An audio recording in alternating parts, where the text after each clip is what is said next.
Welcome back to the show. Today we're diving into the intersection of AI and creative expression. যদি পারো আমাকে খবর দিয়ে দাও। তো মেহেরিনের কাছে হাত জোর করে ক্ষমা চাইল ফারাদ।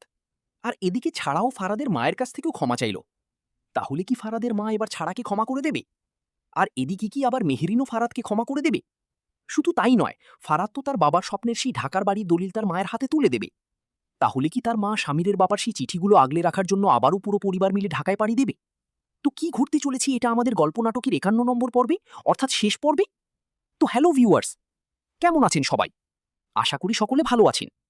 এটা আমাদের গল্প নাটকটিতে কিন্তু অনেক ধামাকাদার ঘটনা ইতিমধ্যেই ঘটে গেছে, আর সেই সাথে নাটকটি আপনারা অনেক পছন্দও করেছেন। এখন কিন্তু এটা আমাদের গল্প নাটকটি শেষ হতে চলেছে, তাই শেষ পর্বে কি কি মজার এবং আবেগঘন ঘটনা ঘটবে চলুন সবকিছু বিস্তারিত জেনে নেওয়া যাক।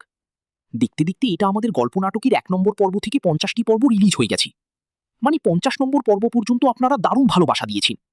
হাজারো মানুষ এই নাটকটি উপভোগ করেছেন এবং ভালোবেসেছেন। কিন্তু নাটকটি শেষ হয়ে যাওয়ায় অনেকেই কমেন্টে দুঃখ প্রকাশ করছেন। তো আপনাদের কি বলি, যদি এটা আমাদের গল্প নাটকের সিজন 2 দেখতে চান, মানে এই নাটকটিকে কেন্দ্র করে যদি সিজন 2 আনা হয়, তাহলে আপনাদের কেমন লাগবে? আর আপনারা সত্যিই সিজন 2 চান কিনা সেটা অবশ্যই কমেন্টে জানাবেন।